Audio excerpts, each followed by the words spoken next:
আসসালামু আলাইকুম, সবাই কেমন আছেন? আলহামদুলিল্লাহ আমি ভালো আছি। আমি আজকে এই যে ডিম রান্না করছি, আলু দিয়া ডিম বোনা। আর এই জায়গায় কহি ভাজি করছি।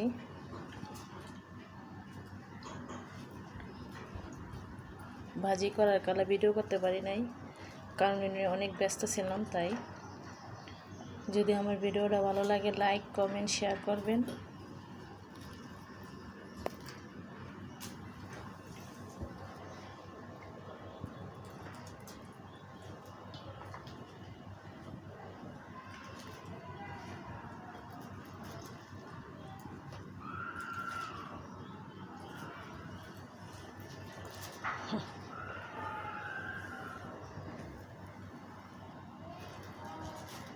ভিডিওর এই পর্যন্তই। সবাই সুস্থ থাকবেন, ভালো থাকবেন। আল্লাহ হাফেজ।